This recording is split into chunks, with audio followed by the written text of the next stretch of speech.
இந்த மாதிரி heavy menstrual bleeding எந்த காரணத்தினால வரலாம் அப்படின்னு கேட்டிங்கன்னா there are a lot of reasons for this.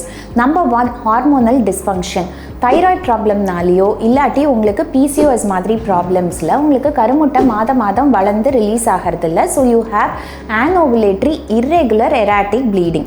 சில மாதங்கள் கழித்து உங்களுக்கு பீரியட் ஃப்ளோ ஆரம்பிக்குதுன்னா அப்போது அது ரொம்ப நாளைக்கு 2 மாதம் 3 மாதம் சில பேருக்கு 6 மாதத்துக்கு ஒரு வாட்டி தான் பீரியடுங்கும் போது அந்த பீரியட் அன்யூஷுவலி ஹெவியாக உங்களுக்கு 20 நாள் 30 நாள் இல்லை மாத்திரை சாப்பிட்டு தான் நிறுத்துற வரைக்கும் கூட லாஸ்ட் ஆகிறதுக்கு வாய்ப்புகள் உண்டு. ஃபியூ அதர் ப்ராப்ளம்ஸ் இந்த யூட்ரஸ் பர்சே, உங்களுக்கு ஃபைப்ராய்ட் கட்டி இருந்தாலோ யூட்ரஸோட கேவிட்டிக்குள்ள பாலிப் ஆர் சத வளர்ச்சி இருந்தாலோ யூட்ரஸோட வாலே ரொம்ப அதிகமாக தடிப்பாக உருவாகி அடினோமயோசிஸ்ங்கிற கண்டிஷன் இருந்தாலோ இதெல்லாமே உங்களுக்கு ஹெவி menstrual bleeding ஆகிறதுக்கான சான்சஸை இன்க்ரீஸ் பண்ணும்.